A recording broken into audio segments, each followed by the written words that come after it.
Discuss করেছি যে chapter 7 থেকে অনওয়ার্ড 11 পর্যন্ত যেগুলো আছে এই চ্যাপ্টারগুলো আমি কভার করব। হ্যাঁ, তো এই চ্যাপ্টারগুলো কভার করব। এর মধ্যে প্রথম যে চ্যাপ্টারটা এটা হচ্ছে আপনার ওয়ার্কিং ক্যাপিটাল, রাইট? সো আমি আপনার কি পড়াশোনা আমরা যে প্ল্যান করলাম সেই প্ল্যান অনুসারে পড়াশোনা শুরু করতে পেরেছেন?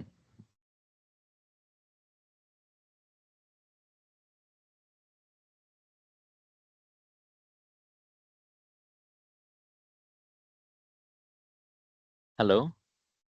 স্যার আপনার সাথে তো আজকে আমাদের ফার্স্ট ক্লাস। আপনার কোনো প্ল্যানিং তো আমরা পাই নাই এখনো। লাস্ট ফ্রাইডেতে আপনাদের সাথে আমার ক্লাস হয় নাই? স্যার লাস্ট হয়েছে ফ্রাইডে তো, তো আগে আমাদের আরেকটা ক্লাস সাজেদুল আলম স্যারের সাথে হয়েছিল। স্যার একটা ক্লাস নিয়েছেন স্যার? হ্যাঁ, স্যার লাস্ট একটা ক্লাস ফ্রাইডেতে নিয়েছি। ক্লাস নিয়েছি তো। এই যে গত শুক্রবার তো ক্লাস হয়েছে আপনাদের সাথে আমার। সো বেসিক্যালি আমরা ওই ক্লাসে কিন্তু কোনো চ্যাপ্টার আমরা শুরু করি নাই।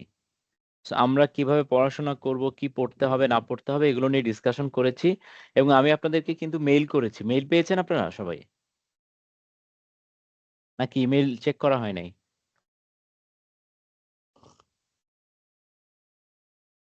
হ্যাঁ, বলেন। পেয়েছি স্যার। পেয়েছি স্যার। কারো কোনো প্রশ্ন আছে বা কারো কোনো আরো কিছু জানার দরকার আছে?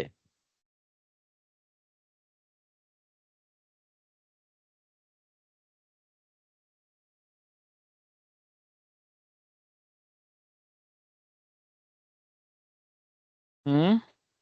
আর কারো কোনো কোয়েরিজ আছে কিনা? বা কোনো কিছু জানার দরকার আছে? বা আরো কোনো কিছু?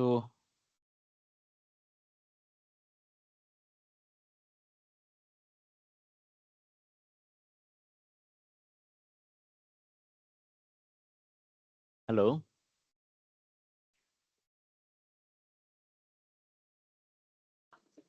আপাতত নেই স্যার।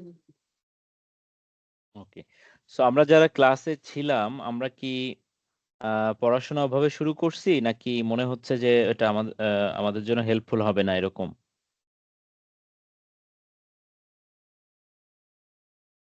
না স্যার, পড়াশোনা শুরু করেছি সিরিয়াসলি ভাবে। আর আপনার ওই ক্লাসটা খুব ভালো ছিল, আমাদের জন্য মোটিভেশনাল, যার কারণে নেক্সট ওইভাবেই টাইমলি পড়াশোনা করতেছি হুম, স্যার। আর কোনো প্রবলেম হলে আপনাকে জানাবো স্যার। শিওর। সো আপনারা তাহলে প্ল্যানিং করেন, প্ল্যানিং করে পড়াশোনা শুরু করে দেন very heart and soul. And then আপনারা ট্রাই করেন যে যত ভালো পারফর্ম করা যায়। কারণ যত আর্লি যত সাবজেক্ট পাস করতে পারবেন ততই ভালো।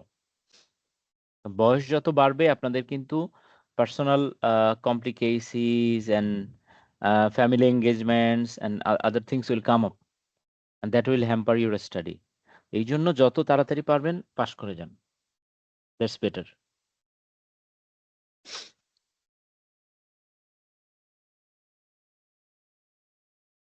ওকে। সো আমরা তাহলে চ্যাপ্টার 7 শুরু করব? জি স্যার।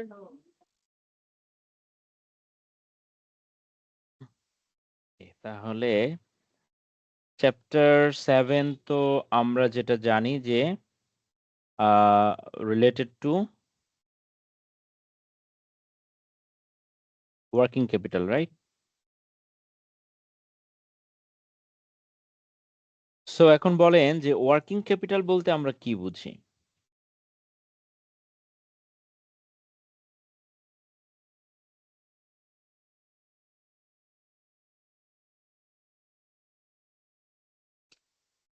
হুম। টোটাল কারেন্ট অ্যাসেট আর কারেন্ট লায়াবিলিটির ডিফারেন্সটাই হচ্ছে ওয়ার্কিং ক্যাপিটাল। হুম, জিনিসটা কি অ্যাকচুয়ালি? মানে আমরা বুঝলাম কি? আপনি তো কারেন্ট অ্যাসেট থেকে কারেন্ট লায়াবিলিটিস বাদ দিলাম ওয়ার্কিং ক্যাপিটাল। আসলে এই জিনিসটা এটা কি? আমার কোম্পানি পরিচালনা করার জন্য যে ক্যাপিটালটা এট প্রেজেন্ট আছে ওইটাই।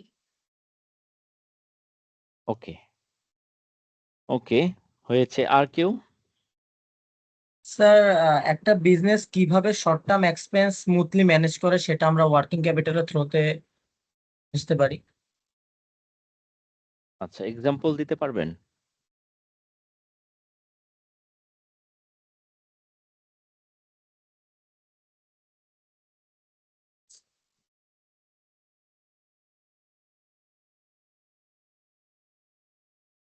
কোনো এক্সাম্পল? এক্সাম্পল মিনস স্যার বলতে পারছি না।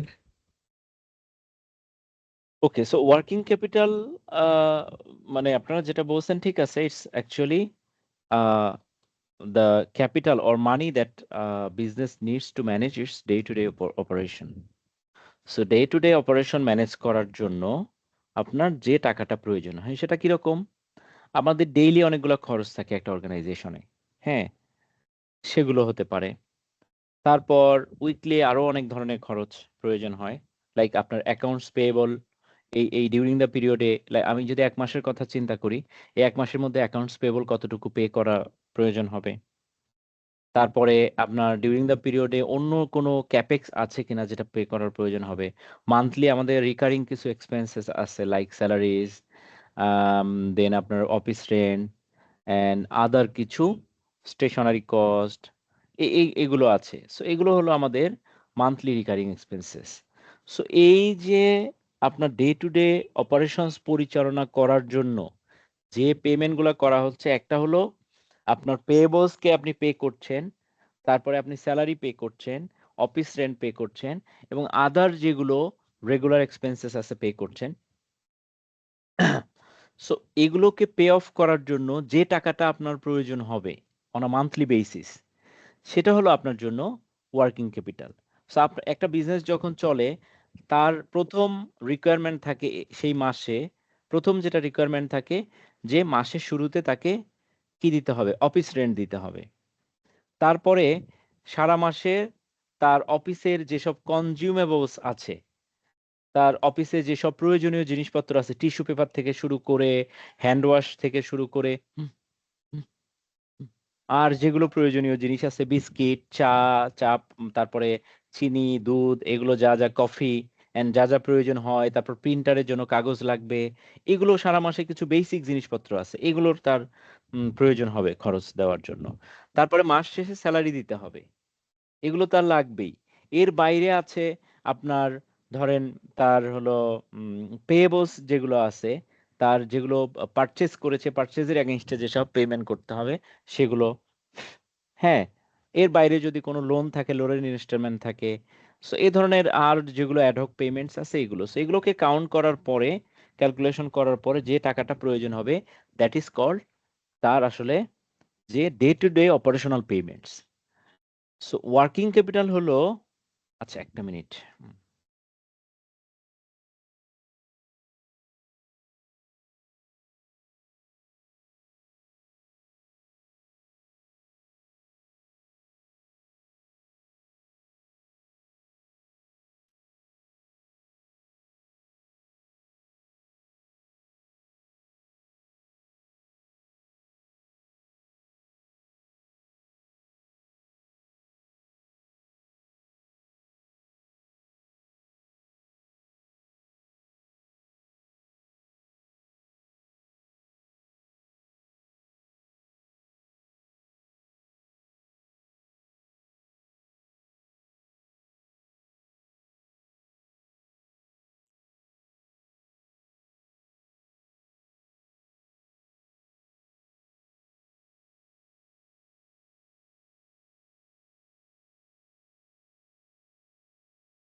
ওকে, সো আমরা আমরা যেটা বলছিলাম যে ওয়ার্কিং ক্যাপিটাল, আমাদের ডে টু ডে বিজনেস অপারেশনের জন্য যে ফান্ডটা প্রয়োজন হয়, that is called working capital. So typically working ক্যাপিটালটা আমরা বের করি হলো যে আমরা চিন্তা করি এরকম যে কারেন্ট অ্যাসেটস থেকে কারেন্ট লায়াবিলিটিস বাদ দিলে যেটা থাকে সেটাই ওয়ার্কিং ক্যাপিটাল। কেন এটা বলেন তো? এটা কেন করে? লজিকটা কি বুঝতে পারছেন কেউ?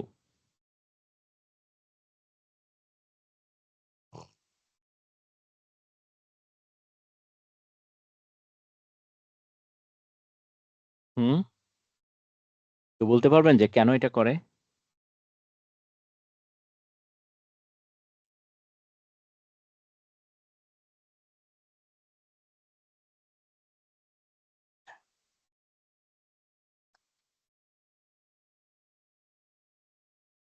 হ্যালো, আপনারা কি শুনতে পাচ্ছেন?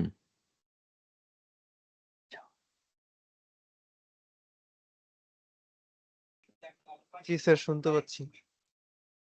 কেউ বলতে পারবেন যে কেন এটা করে? যে মানে কেন এই কারেন্ট অ্যাসেট থেকে কারেন্ট লায়াবিলিটিস কেন বাদ দিচ্ছি?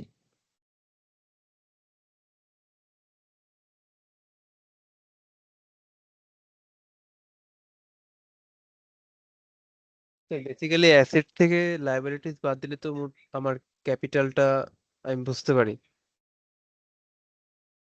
তো কারেন্ট অ্যাসেট থেকে কারেন্ট লায়াবিলিটিস কেন বাদ দিচ্ছি? স্যার এটা অ্যাকচুয়ালি স্যার অ্যাকাউন্টিং ইকুয়েশন, সেটা আর কি ওয়ার্কিং ক্যাপিটাল বের করার জন্য আমরা অ্যাপ্লাই করছি। এটা তো আপনি থিওরিটিক্যাল কথা হলো। স্যার এখানে day to day sir sir এটা কি কতটুকু হ্যাঁ, মূলধন ব্যবসায় চলমান আছে সেটা জানার জন্য কাজ করতেছে আর কি, কতটুকু মূলধন। ওকে। আর আর কেউ কিছু? এটা কি মূলত ডে টু বর্তমানে ডে ব্যবসা অ্যাক্টিভিটিস রান করাতে কি পরিমাণ মানে রানিং যে খরচগুলো এটা বেয়ার করার জন্য কতটুকু ক্ষমতা আছে মানে প্রতিষ্ঠানের এটা বোঝার জন্য? হুম,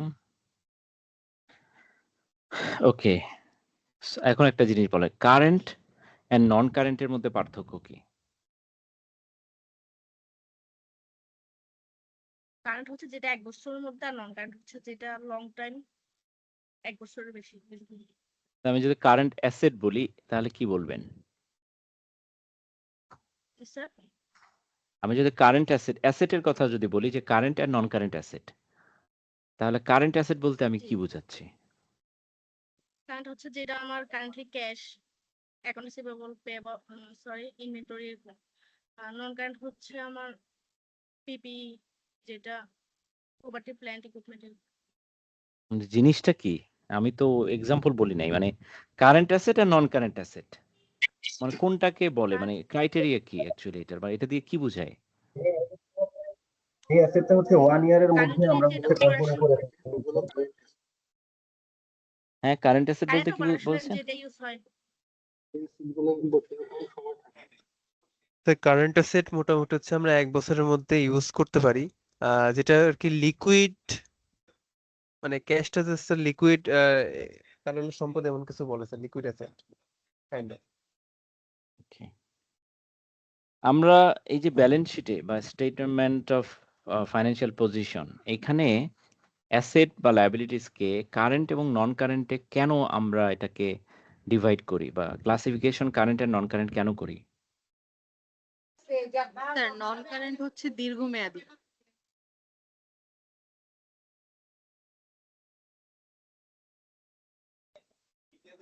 নন কারেন্ট অ্যাসেটের আমরা সুবিধা 1 বছরের অধিক পেয়ে থাকি, আর কারেন্ট অ্যাসেটের সুবিধাগুলো আমরা 1 বছরের মধ্যেই মানে পেয়ে থাকি স্যার। এটা আর কি ডিফারেন্স বেসিক্যালি। ওকে, ওকে, আমি বলি আপনাদেরকে। আমরা এই যে ইনকাম ব্যালেন্স শিটে বা স্টেটমেন্ট অফ ফাইন্যান্সিয়াল পজিশনে অ্যাসেটের কথা বলি, লায়াবিলিটিসে পরে যাই। অ্যাসেটস গুলাকে কারেন্ট এবং নন কারেন্টে যে ডিভাইড করি, কারেন্ট বলতে সেগুলোকেই বোঝায় যেগুলো থেকে ইনফ্লো অফ ফাইন্যান্সিয়াল বেনিফিট আপনি পাবেন উইদিন নেক্সট 12 মান্থস। এই কথাটা একজনও বলেন নাই আপনারা, মানে বেসিকটাই বলেন নাই। অনেক কথা বলছেন, বেসিকটা বলেন নাই যে আমার কারেন্ট অ্যাসেট হলো সেই অ্যাসেটগুলা যেগুলোর মানে বেনিফিটটা will flow to the company within next 12 months. এটা হলো কারেন্ট। আর নন কারেন্ট হলো যেগুলোর বেনিফিট আমি 1 বছর মানে 12 মান্থসের পরে গিয়ে পাবো, এই 12 মাসের মধ্যে আমি পাবো না। বুঝতে পারছেন? মানে এটা যেদিন ব্যালেন্স শিট ডেট যেটা লাইক আপনার ধরেন 24-25 যদি আপনার ফাইন্যান্সিয়াল ইয়ার হয়, হ্যাঁ, তো তার ক্ষেত্রে বা লেটস সে আপনার 31 ডিসেম্বর হচ্ছে আপনার ইয়ার এন্ড। তো 31 ডিসেম্বর ইয়ার এন্ড হলে ওই ডেট থেকে নেক্সট 12 মান্থস, নেক্সট 12 মান্থসের মধ্যে যে অ্যাসেটগুলা উইল বি মানে কনভার্টেড ইনটু ক্যাশ, হ্যাঁ, কনভার্টেড ইনটু ক্যাশ মানে তাহলে আপনি বুঝতে পারছেন that will give you inflow of cash or financial benefit আমরা বলি আর কি। আচ্ছা, সেগুলো হলো কারেন্ট। নন কারেন্ট আমরা যেগুলো করছি যে অ্যাসেটগুলোর থেকে আমরা ফাইন্যান্সিয়াল বেনিফিট অথবা inflow of fund will be after 12 months, those are non currents. আর লায়াবিলিটিস এর ক্ষেত্রেও সেম, যে লায়াবিলিটিস গুলা এই যে দেখেন আপনার বলতেছে এখানে payables, short term liabilities. Short term কেন বলছে? আমরা কিন্তু পড়তেছি, আমরা কিন্তু বুঝে পড়তেছি না। এটা কিন্তু খুব মানে ভালো সাইন না আর কি, বুঝে পড়তে হবে। মানে আমরা শর্ট টার্ম কেন বললো, কেন, why is it is short term, মানে what is the definition of short term, মানে শর্ট টার্মের ক্রাইটেরিয়াটা কি, এই জিনিসগুলো আমাদেরকে বুঝে বুঝে পড়তে হবে কিন্তু। হ্যাঁ, তো আপনার এই যে পেয়েবলস অ্যান্ড শর্ট টার্ম লায়াবিলিটিস মানে হলো যে লায়াবিলিটিস বা পেয়েবলস গুলা উইদিন নেক্সট 12 মান্থসে আপনি সেটেল করবেন। তাহলে যেহেতু ওয়ার্কিং ক্যাপিটাল বলতে আমরা বুঝাচ্ছি যে আপনার ডে টু ডে অপারেশনের জন্য যে আপনার ফান্ড প্রয়োজন হবে, that is called working capital. এই জন্যই আমরা কারেন্ট অ্যাসেটস থেকে কারেন্ট লায়াবিলিটিসকে বাদ দিচ্ছি। আমরা কিন্তু লং টার্ম অ্যাসেটকে বা নন কারেন্ট অ্যাসেটকে এখানে নিচ্ছি না, বা নন কারেন্ট লায়াবিলিটিস কেউ নিচ্ছি না। কারণ আমি তো একটা দীর্ঘমেয়াদী টাইমের জন্য আমি ওয়ার্কিং ক্যাপিটাল বের করাটা আমার জন্য ফিজিবল হবে না। আমাকে তখন কি করতে হবে, আমার এই যে এই শর্ট টার্মে যেটা লাইক উইদিন 12 মান্থস যে লায়াবিলিটিস গুলা পে আউট করতে হবে, আর উইদিন 12 মান্থসে আমার যে অ্যাসেট গুলা will be liquidated to cash, those are called current assets, এবং সেগুলোকে আমার কনসিডার করা উচিত। এই জন্যই ওয়ার্কিং ক্যাপিটাল ক্যালকুলেশনে কারেন্ট অ্যাসেটস থেকে কারেন্ট লায়াবিলিটিসকে বাদ দেওয়া হয়েছে। বুঝতে পারছেন আমার কথা?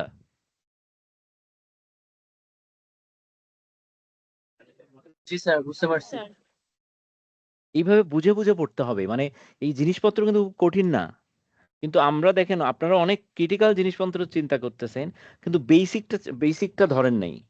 আমাকে বেসিকটা কেউ রেসপন্স করেন নাই। আপনারা অনেক ক্রিটিক্যাল, অনেক অ্যাডভান্স লেভেলে বলছেন, দ্যাটস গুড, বাট বেসিকটাও আমাদের কিন্তু ক্লিয়ার করতে হবে নিজেদের কাছে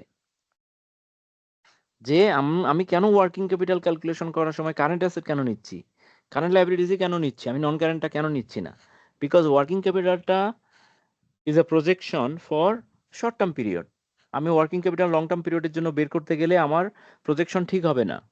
হ্যাঁ, তো এই জন্য আমরা কিন্তু শর্ট টার্ম, এই জন্য কারেন্ট অ্যাসেটস যে অ্যাসেটগুলো থেকে ফাইন্যান্সিয়াল বেনিফিট পাবো আমি নেক্সট 12 মান্থসের মধ্যে, সেখান থেকে কারেন্ট লায়াবিলিটিস যে লায়াবিলিটিসগুলো আমার উইদিন নেক্সট 12 মান্থস সেটেল করতে হবে। এটা বাদ দিলে যেটা থাকবে that is your working capital. এখন এই ওয়ার্কিং ক্যাপিটাল দিয়ে আপনি চিন্তা করবেন যে ওয়ার্কিং ক্যাপিটালটা আপনার যদি খুব বেশি হয় তখন আপনি সেখান থেকে কিছু ইনভেস্টমেন্ট করবেন। হ্যাঁ, এখন ধরেন আপনার কারেন্ট অ্যাসেট লেটস সে আমি বললাম 100 টাকা, আর কারেন্ট লায়াবিলিটিস আপনার হলো 30 টাকা। তো সেক্ষেত্রে আপনার কারেন্ট অ্যাসেট থেকে কারেন্ট লায়াবিলিটিস 30 টাকা, মানে current asset current liabilities 3 Times. তো এটা তো তার মানে কারেন্ট ওয়ার্কিং ক্যাপিটাল আপনার যেটা আছে এটা আপনার জন্য অনেক বেশি, এত টাকা আপনার দরকার নাই। তখন আপনি এখান থেকে হয়তোবা প্ল্যানিং করবেন যে আপনি লং টার্ম কিছু টাকা ইনভেস্ট করলেন। এই 100 টাকা থেকে আপনি হয়তো 30 টাকা আপনি লং টার্ম কোনো ইনভেস্টমেন্ট করলেন, তখন কারেন্ট অ্যাসেট হয়ে গেল 60 টাকা, আর আপনার কারেন্ট লায়াবিলিটিস 30। মানে you can make a balance between this two things. মানে খুব বেশি কারেন্ট ওয়ার্কিং ক্যাপিটাল হাতে থাকাটাও is not good working capital management. সেগুলো আমরা পরে অ্যাডভান্স লেভেলে চিন্তা করব। এখন খুবই বেসিক যে ওয়ার্কিং ক্যাপিটাল বলতে বোঝায় যে আমরা যেটা আমাদের ডে টু ডে অপারেশনের জন্য যে ক্যাপিটালটা বা ফান্ডটা আমার প্রয়োজন হবে, that is called working capital. হ্যাঁ, তো ওয়ার্কিং ক্যাপিটালটা আমরা ক্যালকুলেশন করার জন্য আমরা কারেন্ট অ্যাসেটস থেকে কারেন্ট লায়াবিলিটিসকে বাদ দেই, দিলে যেটা হয় সেটা হলো ওয়ার্কিং ক্যাপিটাল। তো কারেন্ট অ্যাসেট বলতে আমরা যেটা বুঝি যে আপনার রিসিভেবলস থাকবে, আপনার ক্যাশ অ্যান্ড ক্যাশ ইকুইভ্যালেন্স থাকবে, ইনভেন্টরি থাকবে, এরপরে কোনো শর্ট টার্ম ইনভেস্টমেন্ট যদি থাকে which will be liquidated within next 12 months, that will be counted as current assets. And then আপনার প্রিপেইড এক্সপেন্সেস আছে, সেগুলোকেও আপনাকে কারেন্ট অ্যাসেটের পার্ট হিসেবে কাউন্ট করতে হবে। কারেন্ট লায়াবিলিটিসের মধ্যে থাকতে পারে আপনার অ্যাকাউন্টস পেয়েবলস, তারপর শর্ট টার্ম লায়াবিলিটিস থাকবে, অ্যাক্রুড এক্সপেন্সেস থাকবে, ট্যাক্সেস পেয়েবল যদি থাকে, ভ্যাট পেয়েবলস, ব্যাংক ওভারড্রাফট যদি থাকে। সো এগুলো হলো আপনার কারেন্ট লায়াবিলিটিস। এই দুটার মধ্যে পার্থক্য যেটা হবে, কারেন্ট অ্যাসেটস থেকে কারেন্ট লায়াবিলিটিস মাইনাস করলে যেটা থাকবে দ্যাট ইজ হলো ওয়ার্কিং ক্যাপিটাল। সো এই যে ওয়ার্কিং ক্যাপিটাল কিন্তু আপনার একটা কোম্পানিকে হেল্প করে টাইমলি আপনার পেমেন্টসগুলো করার জন্য।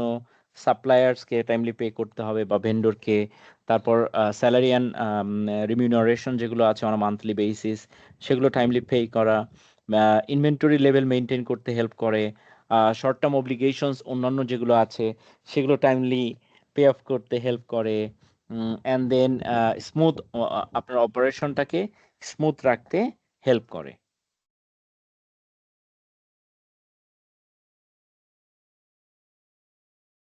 আচ্ছা, এখন বলেন এই যে ওয়ার্কিং ক্যাপিটাল, এটা পজিটিভ হওয়ার সুবিধা কি আর নেগেটিভ হওয়ার সুবিধা কি?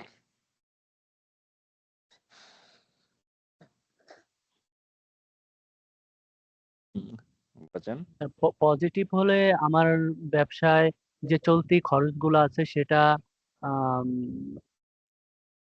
সেটা পরিশোধ করতে আমার প্রতিষ্ঠানের জন্য ভালো হবে। আর নেগেটিভ হলে তো আমি সেগুলো মানে প্রতিষ্ঠান চালানোর জন্য যে ক্ষমতা সেটা তো আমি পারবো না 1 বছরের ভিতরে। লিকুইডিটিতে কোনো ইস্যু আছে? হ্যাঁ, লিকুইডিটি তো লিকুইডিটি না থাকলে আমি ব্যবসায় প্রতি মানে 1 বছরের ভিতর যে খরচটা হবে সেটা আমি পরিশোধ করব কিভাবে লিকুইডিটি না থাকলে? কারেক্ট। সো প্রথম জিনিস হলো পজিটিভ কখন হবে, যখন কারেন্ট অ্যাসেটের পরিমাণটা অ্যামাউন্টটা কারেন্ট লায়াবিলিটিসের চেয়ে বেশি হবে। লাইক কারেন্ট অ্যাসেট যদি 100 টাকা হয় আর কারেন্ট লায়াবিলিটিস যদি 80 টাকা হয়, তার মানে 20 টাকা working capital which is positive. তার মানে আপনি you have enough liquidity position to pay off your মানে expenses or short term payables. আর যদি এমন হয় নেগেটিভ কখন হবে, যখন কারেন্ট অ্যাসেটটা কারেন্ট লায়াবিলিটিস এর তুলনায় কম। লাইক আপনার কারেন্ট অ্যাসেটস আপনার 100 টাকা, আপনার কারেন্ট লায়াবিলিটিস হয়তো 150 টাকা। সো ইন দ্যাট কেস আপনার কিন্তু ওয়ার্কিং ক্যাপিটাল হলো নেগেটিভ। হ্যাঁ, তো এটা নেগেটিভ। সো তখন আপনার কি, তখন আপনি লিকুইডিটি ক্রাইসিসে আছেন। আপনি তখন ওই যে আপনার 100 টাকা আপনার আছে অ্যাসেট আছে, আপনাকে পে করতে হবে 150 টাকা। তাহলে আপনি লিকুইডিটি ক্রাইসিসে না? আপনি ঠিকমতো স্যালারি দিতে পারবেন না, ঠিকমতো বাড়ি ভাড়া দিতে পারবেন না, ঠিকমতো সাপ্লায়ার বা ভেন্ডরকে পে করতে পারবেন না। Then you are on liquidity crisis. Clear?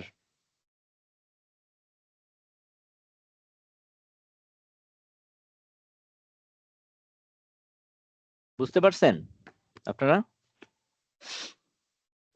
জি স্যার। এখন বলেন এই ওয়ার্কিং ক্যাপিটালের মধ্যে দুই ধরনের ওয়ার্কিং ক্যাপিটাল থাকে, একটা হলো পার্মানেন্ট ওয়ার্কিং ক্যাপিটাল আর একটা হলো টেম্পোরারি ওয়ার্কিং ক্যাপিটাল। এটা দিয়ে কি বোঝায়?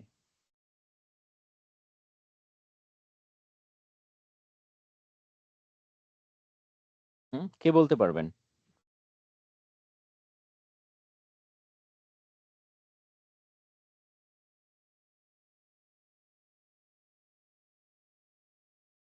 হুম,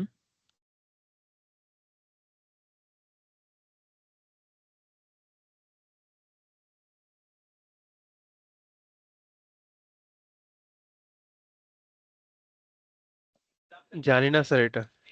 আচ্ছা, ফার্স্ট টাইম শুনলাম। হ্যাঁ, দুই ধরনের ওয়ার্কিং ক্যাপিটাল হতে পারে। Just a minute. স্যার ব্যবসা অফ না হওয়া পর্যন্ত যে মানে ক্যাপিটালটা দরকার পড়ে সেটা পার্মানেন্ট, বলেন বলেন তারপর। আর যে টেম্পোরারি হচ্ছে ঈদের সময় যে মানে এক্সট্রা কিছুই লাগে ওইগুলাকে হ্যাঁ, বলা যায়। আচ্ছা, গুড, ঠিক আছে। ধরেন আপনার আমি একটা জিনিস আমি দেখাই।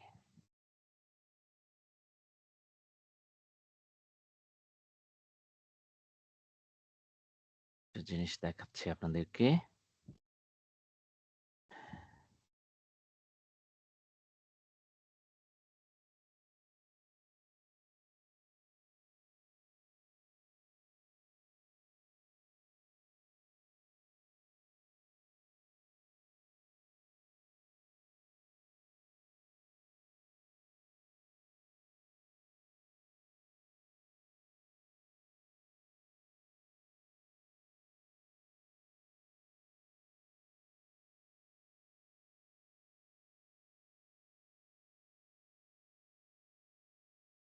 ওকে, say let's say current assets আমরা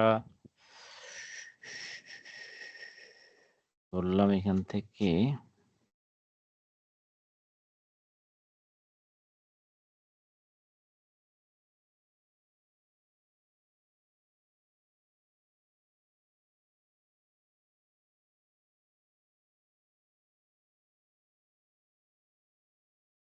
ওকে, সো এটা আপনার কারেন্ট অ্যাসেটস, এগুলো এক এক মাসে এক এক রকম কারেন্ট অ্যাসেটস থাকবে, রাইট? সো আপনার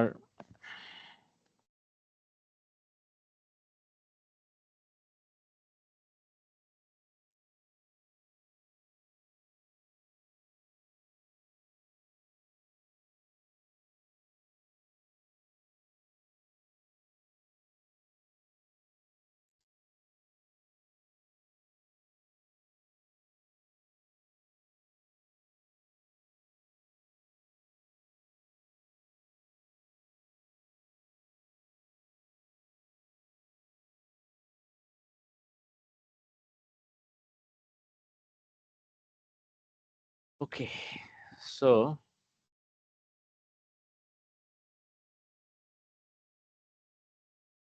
আচ্ছা, তো এখানে ওয়ার্কিং ক্যাপিটাল কত হবে? Current assets minus current liabilities, right? আপনারা দেখতে পাচ্ছেন? জি স্যার। হ্যাঁ স্যার। সো কারেন্ট অ্যাসেটস ধরেন এগুলো এগুলো current liabilities, then working capital হবে current assets minus current liabilities, right? So আমরা যদি দেখি এগুলো হচ্ছে আপনার ওয়ার্কিং ক্যাপিটাল, রাইট? তো এর মধ্যে আমি বলছি যে পার্মানেন্ট ওয়ার্কিং ক্যাপিটাল একটা, আর একটা হলো আপনার ফ্লাকচুয়েটিং ওয়ার্কিং ক্যাপিটাল। আচ্ছা,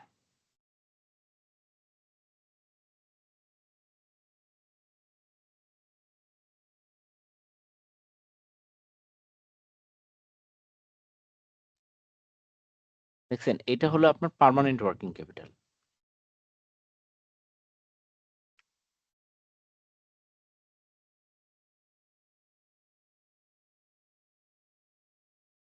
এটাকে কেন আমি পার্মানেন্ট ওয়ার্কিং ক্যাপিটাল বললাম, কে বলতে পারবেন?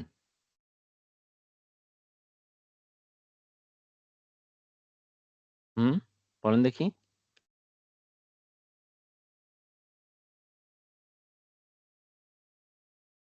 এটাকে আমি যে পার্মানেন্ট ওয়ার্কিং ক্যাপিটাল বললাম কারণ হলো আপনার এক এক মাসে এক এক ধরনের ওয়ার্কিং ক্যাপিটাল আছে, বিকজ আপনার কারেন্ট অ্যাসেট এন্ড কারেন্ট লায়াবিলিটিজও যেহেতু ফ্লাকচুয়েট করছে এক এক মাসে এক এক রকম, so then it has been changing over the period.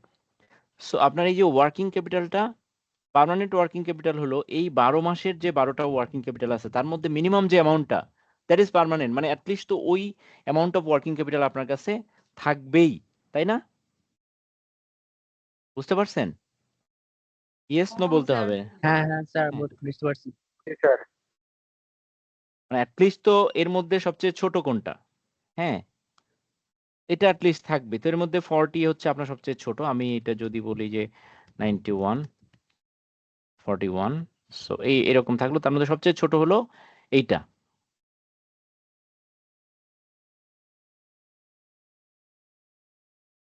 এটা সবচেয়ে ছোট। সো এটা আপনার পার্মানেন্ট ওয়ার্কিং ক্যাপিটাল। আর টেম্পোরারি ওয়ার্কিং ক্যাপিটাল হলো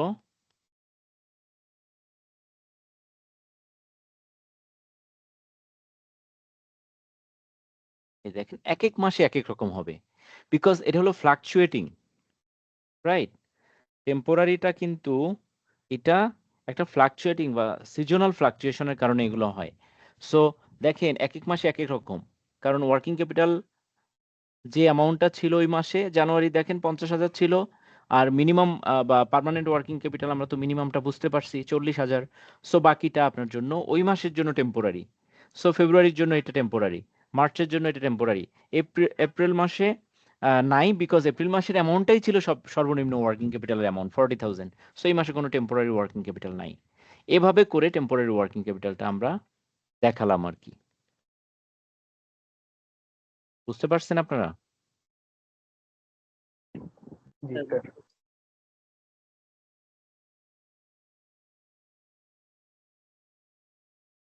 সো এগুলো এটা হলো working capital, permanent working capital and temporary working capital. এখন আমরা আসি ব্যালেন্সিং লিকুইডিটি অ্যান্ড প্রফিটেবিলিটি। আচ্ছা, আমরা লিকুইডিটি অ্যান্ড প্রফিটেবিলিটি কিভাবে ব্যালেন্স করতে পারি?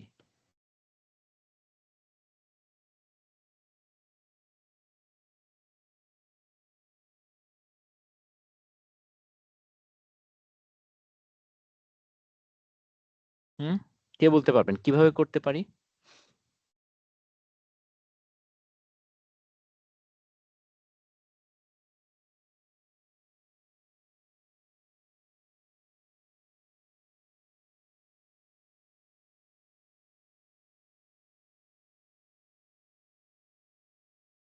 আচ্ছা, লিকুইডিটি অ্যান্ড প্রফিটেবিলিটি এই দুটো টার্ম তো আমরা বুঝি। লিকুইডিটি হলো আপনার একটা এনাফ ফাইন্যান্সিয়াল আপনার ক্যাপাসিটি থাকা টু পে অফ দ্য ডেপ্ট when they become due, right? That is the liquidity position. And financial stability, financial stability তো ক্রিয়েট হয় থ্রু লিকুইডিটি। আপনার একটা অর্গানাইজেশন লিকুইডিটি পজিশন যত ভালো থাকবে তার ফাইন্যান্সিয়াল স্ট্যাবিলিটি তত ভালো। সেলস দিয়ে কিন্তু ফাইন্যান্সিয়াল স্ট্যাবিলিটি হয় না। সেলস দিয়ে পারফরমেন্স জানা যায়, কিন্তু ফাইন্যান্সিয়াল স্ট্যাবিলিটি আপনি জানতে পারবেন একটা অর্গানাইজেশনের ক্যাশ ফ্লো থেকে বা তার ফাইন্যান্সিয়াল স্ট্যাবিলিটি মানে তার লিকুইডিটি পজিশন দেখে। আর প্রফিটেবিলিটিটা হলো যে maximising the wealth of an organisation or the maximising shareholders wealth, that is the financial, that is profitability. So এখন আপনার একটা জিনিস দেখতে হবে যে আপনাকে লিকুইডিটি এনশিওর করতে হবে, that is true. Then you should have enough working capital in your hand to pay off the debt when they become due, right? So that আপনি কোনো লিকুইডিটি ক্রাইসিসে না পড়েন, আপনার যাতে কোনো ইমেজ ক্রাইসিস না হয় মার্কেটে যে আপনি পে করতে পারেন না টাইমলি, ব্যাড পে মাস্টার, এটা যেন না হয়। Then you will have to মানে you will have to ensure enough working capital, sufficient working capital আমি বলবো। তাহলে আপনার সাফিসিয়েন্সির উপরে যে ওয়ার্কিং ক্যাপিটালগুলা অনেক বেশি অ্যামাউন্ট থাকবে সেগুলো যদি আপনি রেখে দেন তাহলে আপনার যে প্রবলেমটা হবে, আপনার লেটস সে এটা হ্যাঁ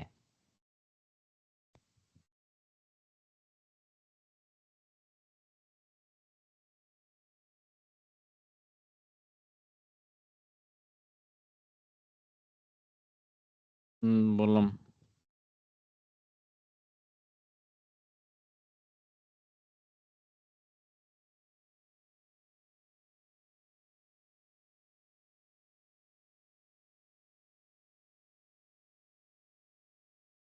হুম।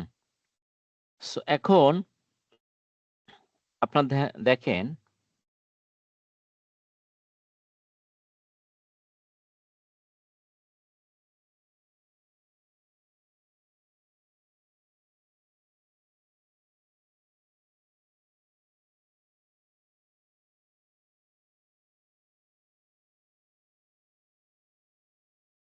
ওকে, সো আপনার ওয়ার্কিং ক্যাপিটাল দেখেন লায়াবিলিটিস সাথে আমি যদি আপনার রেশিও অ্যানালাইসিস করি, হ্যাঁ, এটা ডিভাইডেড বাই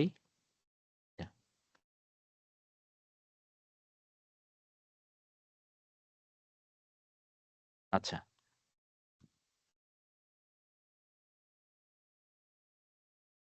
কারেন্ট রেশিও আপনি যদি দেখেন, so একটা অর্গানাইজেশনে আপনার আইডিয়াল কারেন্ট রেশিও কত বলেন তো? আইডিয়াল কারেন্ট রেশিও কত একটা অর্গানাইজেশনের জন্য? কেউ বলতে পারবেন? 2:1, তার মানে 2:1 হ্যাঁ, এটা মানে কি? হোয়াট ডাজ ইট মিন? 2 টাকা যদি চলতি সম্পদ থাকে এর বিপরীতে 1 টাকা চলতি দায় থাকবে। চলতি সম্পদ আবার কোনটা? Sir current asset. Current asset, exactly. So তার মানে আপনার 2 টাকা কারেন্ট অ্যাসেট থাকলে তার এগেইনস্টে 1 টাকা কারেন্ট লায়াবিলিটিস যদি হয়, এটা হলো আইডিয়াল সিনারিও হওয়া উচিত। তো এখানে আমরা যখন কারেন্ট রেশিও বের করছি, তার মানে এটা হলো 4:1, রাইট?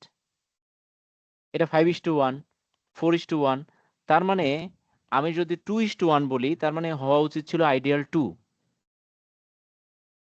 তো আইডিয়াল যদি 2 হয়, তাহলে এখানে দেখেন অতিরিক্ত টাকা আপনার এখানে আছে।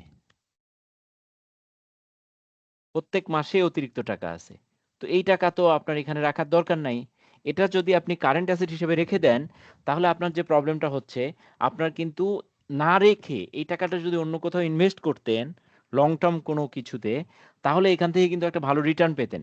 তো রিটার্ন যখন পেতেন, তাহলে কোম্পানির প্রফিটেবিলিটি বেড়ে যেত।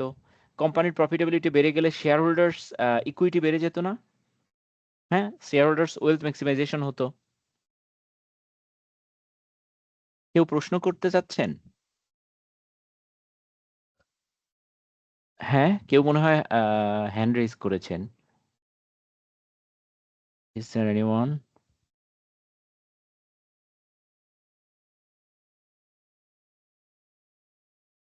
ওকে। হুম, হুম, হুম। কারো কোনো প্রশ্ন আছে?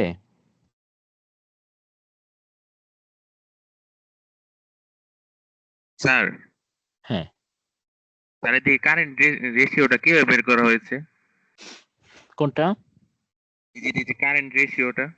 কারেন্ট রেশিও হলো current liability, current assets divided by current liabilities. এটাই তো কারেন্ট রেশিও। আচ্ছা স্যার। স্যার আমি কি একটা কোশ্চেন করতে পারি? হ্যাঁ, হ্যাঁ, শিওর। স্যার এটা ওয়ার্ক রিলেটেড। স্যার এটা হচ্ছে যে আপনি যেটা বলেন কারেন্ট রেশিও, যেহেতু আমাদের আদর্শ মান 2, ওই ক্ষেত্রে যদি স্যার কারেন্ট লায়াবিলিটিস অ্যাসেটস এর প্রায় 3 গুণ হয়, তাহলে স্যার এটা কি গোয়িং কনসার্ন থ্রেট হয় নাকি আরো কিছু ক্রাইটেরিয়া ফিল আপ করলে স্যার এটা গোয়িং কনসার্ন থ্রেটের মধ্যে পড়ে স্যার? এটা তো অনেকগুলো ক্রাইটেরিয়ার বিষয় আছে। এখন কারেন্ট লায়াবিলিটিস যদি কারেন্ট অ্যাসেটের 3 গুণ হয়, বাট কোম্পানি প্রফিটেবল, তার হয়তো এটা কতদিন ধরে এই সিচুয়েশন হচ্ছে? হুম। স্যার তার কি তাহলে নন কারেন্ট অ্যাসেট অনেক বেশি আছে কিনা? সে কি স্যার টাকা টোটাল অন্য জায়গায় অ্যাসেটস, ইনভেস্ট করছে স্যার কিনা? আমি যদি একটু আরেকটু ব্রডলি বলি স্যার, টোটাল অ্যাসেট যে পরিমাণ আছে ওর ডাবল হইতেছে sir total sir current liabilities. Total assets sir, fixed and current assets sir, যদি আমি কম্বাইন করি স্যার। হলে কি হচ্ছে? তাহলে এই কোম্পানির কারেন্ট অ্যাসেট যদি মানে টোটাল অ্যাসেট যদি 100 টাকা হয়, জি স্যার। তাহলে কারেন্ট লায়াবিলিটিস কত বলছেন? 200 200। মানে কারেন্ট লায়াবিলিটিস আর total liability? Sir total liability sir ওখানে ক্যাপিটাল সহ হয়তো বা স্যার 50% লেস হবে মেবি 50% লেস হবে বলতে? স্যার আমার শেয়ার ক্যাপিটাল যে অ্যামাউন্টটা থাকে ধরুন ওটা স্যার বাদ দেন, শেয়ার ক্যাপিটাল বাদ। আপনার কারেন্ট টোটাল অ্যাসেট থেকে জি স্যার টোটাল এক্সটার্নাল লায়াবিলিটিস যেটা আছে, এই লায়াবিলিটিস বাদ দিলে কি নেগেটিভ হয় না পজিটিভ হয়? Sir negative still negative. জি স্যার স্টিল নেগেটিভ হয়। তার মানে কারেন্ট টোটাল অ্যাসেট যদি আপনার, আমি বলি যে স্যার অ্যাসেট হলো, বেসিক্যালি ওনার লোন অ্যামাউন্ট অনেক বেশি এর মধ্যে হ্যাঁ স্যার বুঝতে পারছি, অ্যাসেট যদি 100 টাকা হয় তার মানে, আর লায়াবিলিটিস কত? লায়াবিলিটিস লাইবিলিটি স্যার 200 টাকাই ধরেন 200 টাকা যদি হয় তাহলে রিটেইনড লস, রাইট, জি তার স্যার 100 টাকা, ইয়েস স্যার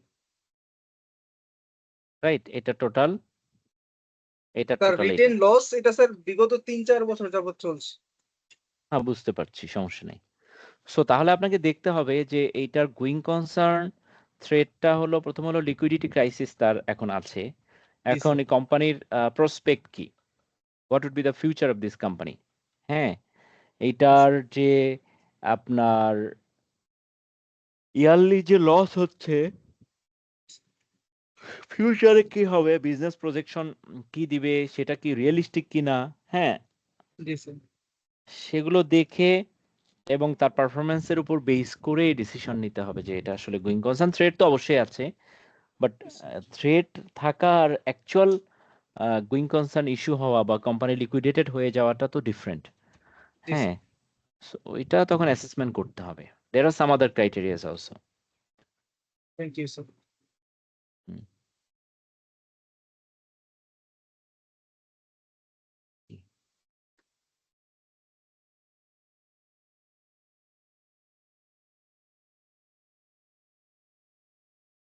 এই ওই রুমে নাও, এখানে জোরে এসি দিলে এখানে থাকা যায় না।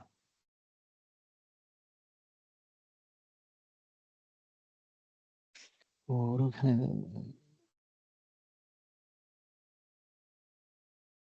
সেম। ওকে,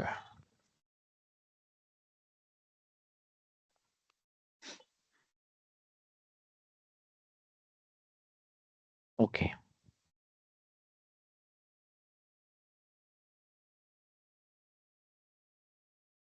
সো আমরা যদি লিকুইডিটি পজিশনটা শুধু এনশিওর করলে, অনেক বেশি ক্যাশ, অ্যাভেলেবল ক্যাশ কারেন্ট অ্যাসেটে রেখে বা ওয়ার্কিং ক্যাপিটাল খুব বেশি বাড়িয়ে লাভ নাই। সো আপনাকে এইটুকু বুঝতে হবে way to make the balance, like liquidity এবং আপনার প্রফিটেবিলিটির কোন জায়গাটাতে দাঁড়াতে হবে। আপনার খুব বেশি অ্যাভেলেবল লিকুইডিটি, মানে খুব বেশি লিকুইডিটি পজিশন ক্রিয়েট করার দরকার নাই, সাফিসিয়েন্ট লিকুইডিটি পজিশন থাকলেই হবে।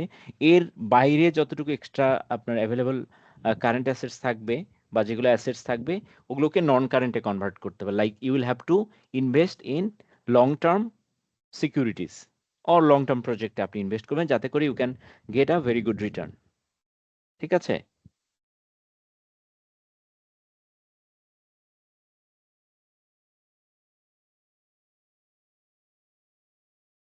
আচ্ছা, এখন এই যে ওয়ার্কিং ক্যাপিটাল টাকে ফাইন্যান্সিং এর একটা বিষয় আসে যে ওয়ার্কিং ক্যাপিটালটাকে আমরা কিভাবে ফাইন্যান্সিং করতে পারি। তো তার জন্য দুই ধরনের সোর্সেস আছে, লাইক আপনার শর্ট টার্ম সোর্স আছে অ্যান্ড লং টার্ম সোর্স আছে।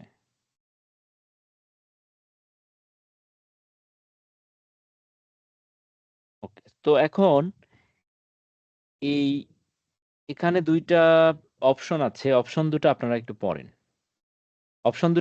তারপরে আমি বুঝিয়ে দিচ্ছি যে হাউ ডাজ ইট ওয়ার্ক, মানে কিভাবে আমরা এটাকে প্র্যাকটিস করতে পারি। এটা একটু দেখেন, তারপর আমি বলে দিচ্ছি।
এটা কি পড়ছেন, পড়ে বুঝতে পারছেন?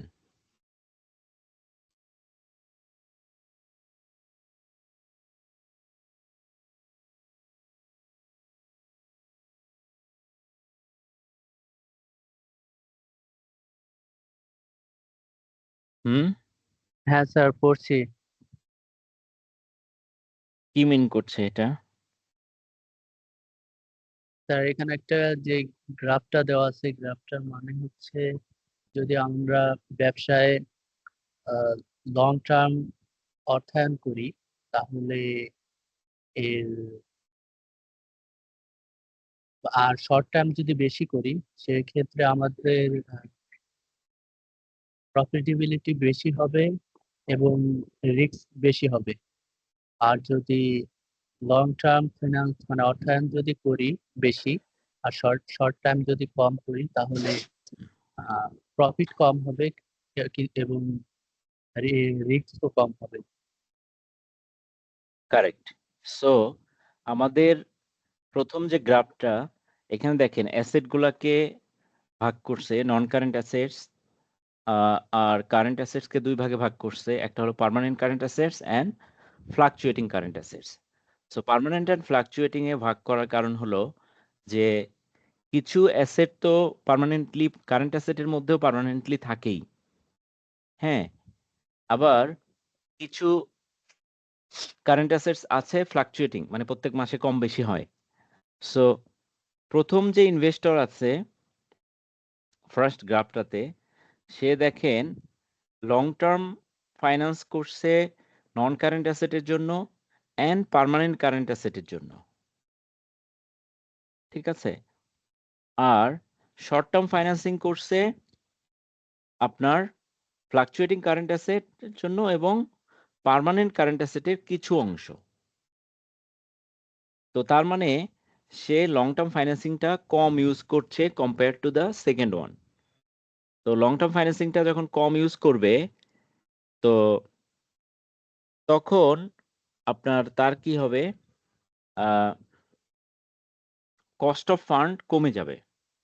তো কস্ট অফ ফান্ড কমে যাবে, but there R some risk. কারণ অনেক সময় দেখা যাবে যে সে যখন শর্ট টার্ম ফাইন্যান্সিং এর উপরে বেশি ডিপেন্ডেন্ট হবে, কোনো কোনো সময় শর্ট টার্ম ফান্ড অ্যারেঞ্জ করতে টাইম লাগতে পারে বা সময় মানে নাও পেতে পারে টাইমলি, তখন হয়তো একটা লিকুইডিটি প্রবলেম ক্রিয়েট হতে পারে। That is a risk, but this is more profitable. কিভাবে, সেটা একটা ম্যাথমেটিক্যাল প্রবলেম দেখলেই আপনারা বুঝতে পারবেন। আচ্ছা, এই প্রবলেমটা পড়েন।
বুঝতে পারছেন এটা কি বলছে?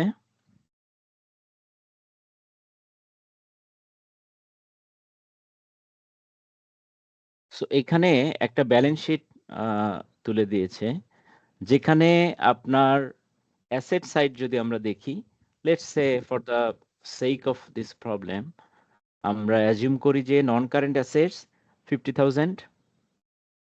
তিন ধরনের ইনভেস্টর আছে এখানে, aggressive investor, average investor and defensive investor. So তিন ধরনের ইনভেস্টরের ক্ষেত্রেই ধরলাম নন current asset 50,000 and current asset 50,000, তার মানে অ্যাসেট সাইড টোটাল হলো আপনার 100,000। ওকে, এখন আপনার লায়াবিলিটিস অ্যান্ড ইকুইটি সাইড যদি দেখি, তো যে অ্যাগ্রেসিভ ইনভেস্টর তার দেখেন ইকুইটি 30, লং টার্ম বরোয়িং নাই, তার শর্ট টার্ম বরোয়িং বা কারেন্ট লায়াবিলিটিস হলো 70। তার মানে 30,000 সে ইকুইটি দিয়েছে, বাকি 70,000 তার শর্ট টার্ম ফান্ডিং।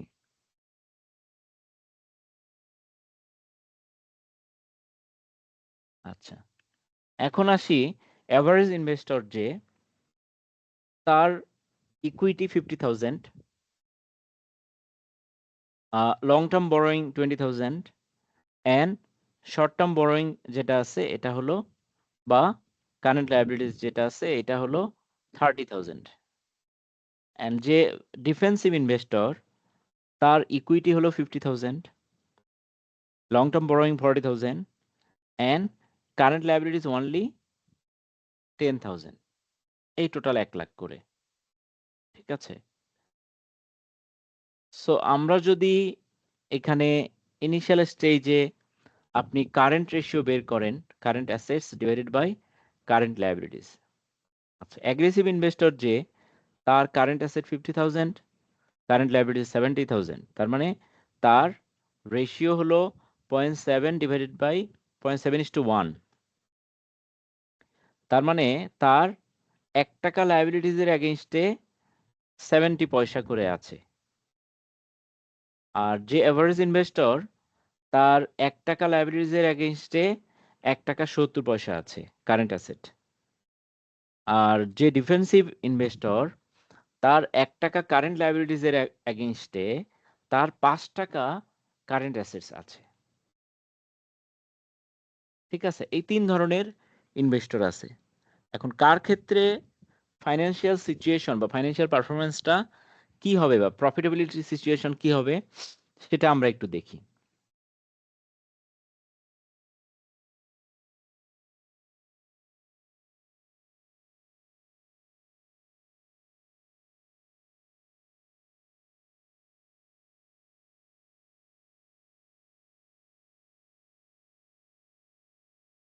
ওকে, সো এখানে আমরা যদি পিবিআইটি দেখি, লেটস সে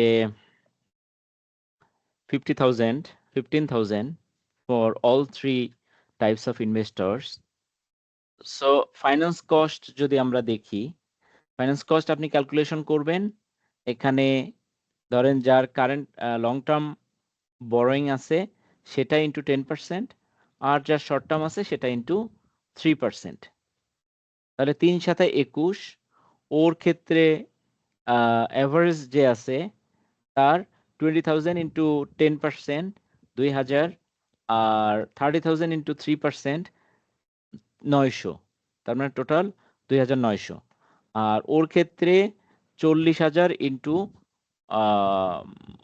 কত না, সরি, হ্যাঁ যেটা আছে 40,000 ইন্টু 10% 4,000, আর আপনার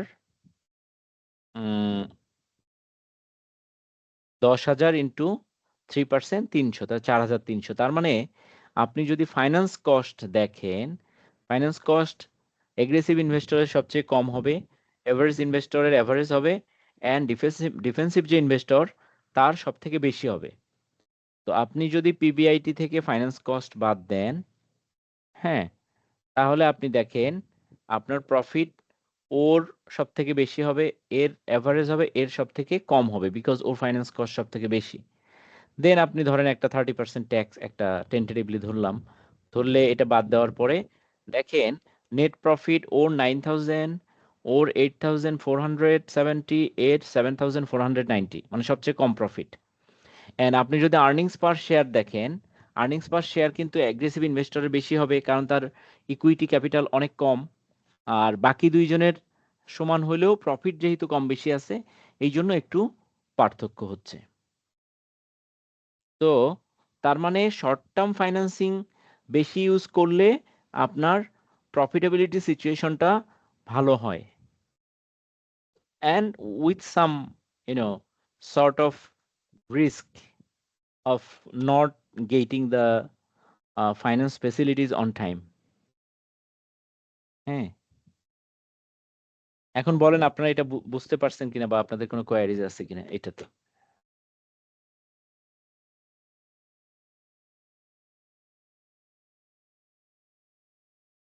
স্যার এদিকে পিবিআইটি মানে এটা কি?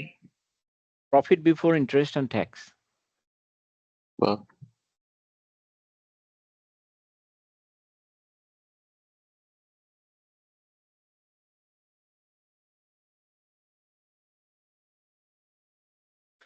বলেন এখানে কারো কোনো প্রশ্ন আছে কিনা? স্যার একটু আগের পেজটায় গেলে ভালো হয়। হুম, স্যার এদিকে ইকুইটি লং টার্ম আর কারেন্ট মানে কি এদিকে আমার 100 টাকার মধ্যে 30 টাকা সম্পদ আছে আর বাকি 70 টাকায় দায়। ইকুইটি তো সম্পদ না, ইকুইটি তো একটা internal liabilities, share holders equity.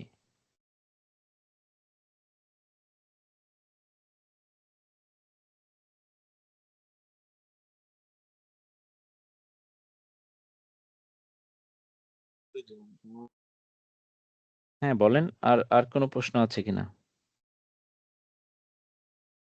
এখানে তো অ্যাসেট, টোটাল অ্যাসেট, একটা ব্যালেন্স শিটের total asset and total liabilities এখানে দেওয়া আছে। এই যে টোটাল অ্যাসেট হলো উপরে দেখেন 100 টাকা and total equity and liabilities হলো 100 টাকা। ব্যালেন্স শিট মিলে গেছে asset side and liabilities side. Sir এদিকে ইকুইটি মানে এটা কি, এটা যদি একটু বলতেন। ইকুইটির মানে হচ্ছে শেয়ার হোল্ডার যে ক্যাপিটালটা দিয়েছে, দ্যাট ইজ ইকুইটি। মানে শেয়ার হোল্ডারের ক্যাপিটালটা। হুম, এটা হলো শেয়ার হোল্ডার্স ক্যাপিটাল আর কি, আর শেয়ার পরের ক্যাপিটাল। দুইটা লং টার্ম বোরোইং। এগুলো লায়াবিলিটিস আছে, এখানে লং টার্ম বরোয়িং আছে, এখানে কারেন্ট লায়াবিলিটিস এর মধ্যে হয়তো শর্ট টার্ম বরোয়িংও থাকতে পারে, অ্যাকাউন্টস পেয়েবলস থাকতে পারে, অন্য কোনো লায়াবিলিটিসও আছে। আচ্ছা স্যার বুঝতে পারছি। ওকে,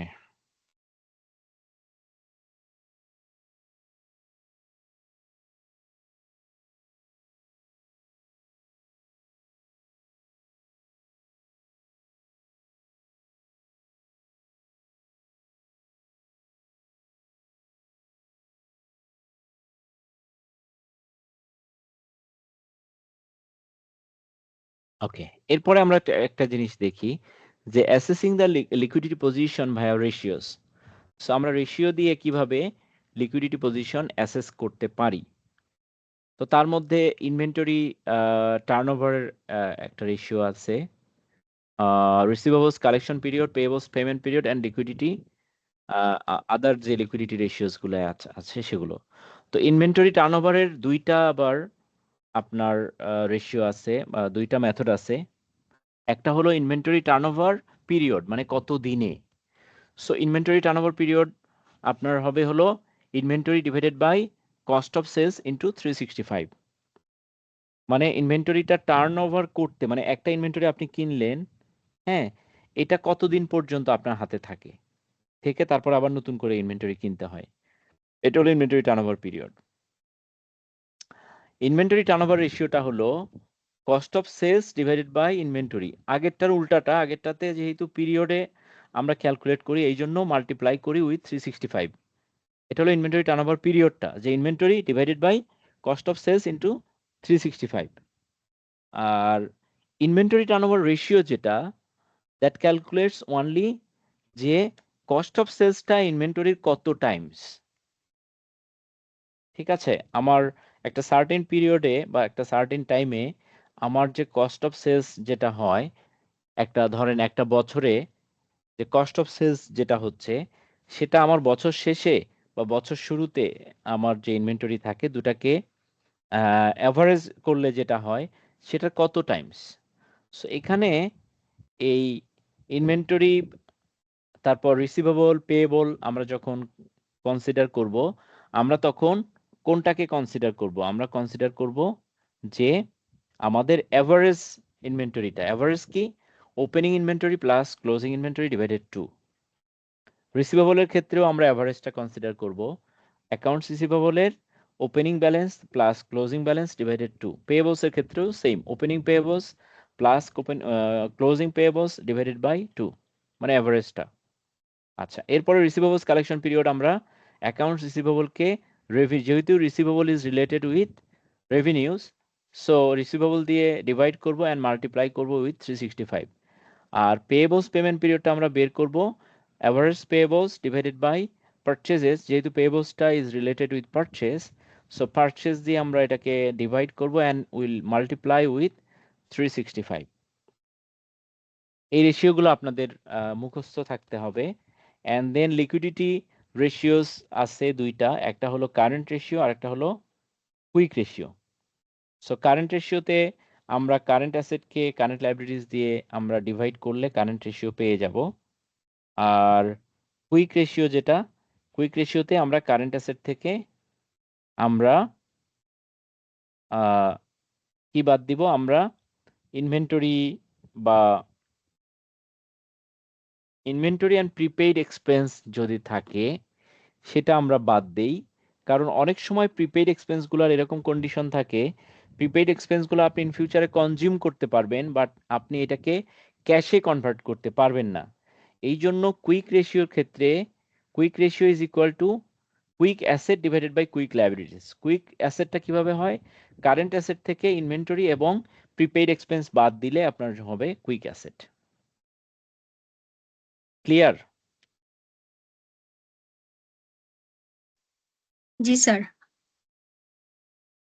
তাহলে আমরা এখন একটা ম্যাথমেটিক্যাল প্রবলেম দেখি। এটা পড়েন, প্রবলেমটা পড়েন কি লিখছে এখানে এবং ওরা কি চাচ্ছে।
পড়ছেন এটা?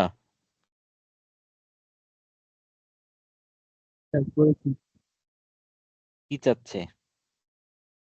স্যার ক্যাশ ব্যালেন্স আছে অবশ্যই।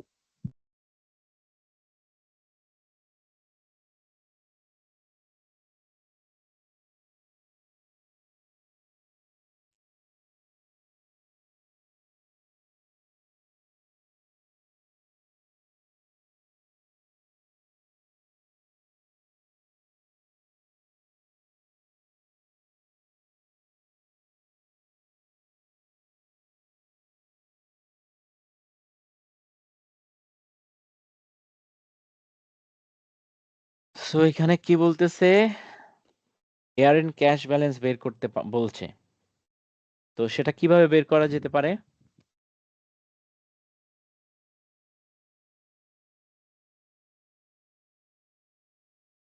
এখানে বলছে division S is a retail operation.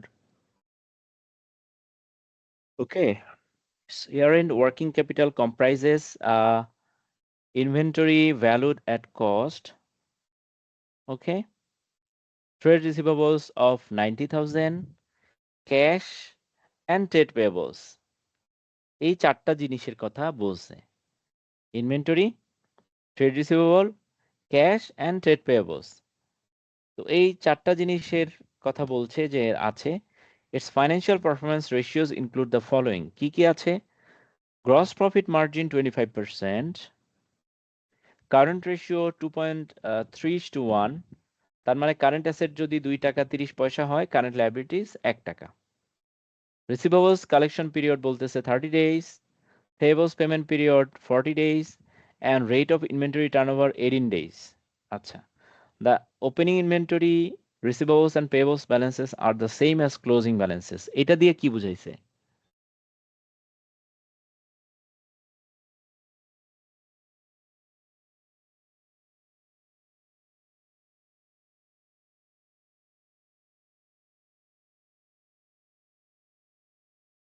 হুম,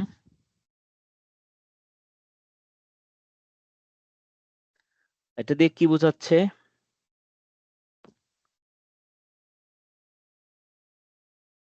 কেউ বলতে পারবেন?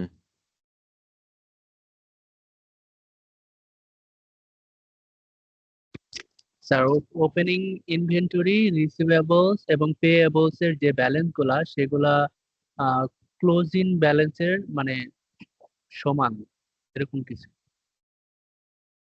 তার মানে কি দাঁড়ালো যে ওপেনিং এবং ক্লোজিং একই ব্যালেন্স হবে, রাইট? হ্যাঁ। ওকে, তো এখন এখানে একমাত্র ফাইন্যান্সিয়াল ফিগার কি দেওয়া আছে এই প্রবলেমটাতে? Receivable, trade receivable. রিসিভেবলের অ্যামাউন্টের বলা আছে। আচ্ছা, এটা দিয়েই আপনাকে শুরু করতে হবে আপনি যদি ক্যাশ ব্যালেন্স বের করতে চান। আপনার আছে রিসিভেবল, সো আপনাকে এখানে একটা জিনিস বুঝতে হবে, ক্যাশ ব্যালেন্সটা বের করতে হবে কিন্তু আপনার কারেন্ট রেশিও দিয়ে। সো কারেন্ট রেশিও হলো 2:3, 2.3:1। তো আর এখানে আইটেম আছে 4টা, তো কারেন্ট অ্যাসেটের আইটেম আছে 3টা, একটা হলো ইনভেন্টরি, একটা রিসিভেবল আর একটা হলো ক্যাশ। আর কারেন্ট লায়াবিলিটিস আছে ট্রেড পেয়েবল। আপনি যদি কারেন্ট লায়াবিলিটিস বের করতে পারেন, ট্রেড পেয়েবল অ্যামাউন্টটা, ট্রেড রিসিভেবল অ্যামাউন্ট আছে, ইনভেন্টরির অ্যামাউন্টটা যদি বের করতে পারেন, তাহলে কিন্তু আপনি ইজিলি ক্যাশ ব্যালেন্স কত বের করতে পারবেন না? হ্যাঁ স্যার। ওকে, তাহলে এখন আমাদের হাতে আছে ট্রেড রিসিভেবল। তো ট্রেড রিসিভেবলের সাথে রিলেটেড কি? হ্যাঁ, ট্রেড রিসিভেবল কিভাবে ক্রিয়েটেড হয়? সেলস করলে সেলস থেকে। তো এখানে একটা জিনিস বলা আছে, ট্রেড রিসিভেবল এত টাকা। আচ্ছা, আর আপনার একটা জিনিস কিন্তু বলেছে যে তাহলে ট্রেড রিসিভেবল থেকে আমরা এখন সেলসের অ্যামাউন্টটা বের করে ফেলতে পারি কিভাবে? কারণ রিসিভেবল কালেকশন পিরিয়ড বলছে 30 ডেজ। তো রিসিভেবল কালেকশন পিরিয়ডের সূত্র কি? Average receivable divided by sales revenue sales revenue into 365 is equal to 30 days. তো এখানে রিসিভেবল আছে, তারপরে 365 আছে, সমান সমান 30 ডেজও আছে। তাহলে আপনার বের করতে হবে রেভিনিউ। রেভিনিউ বের করতে পারবেন না এখন এটাতে, এই সূত্রতে বসায়?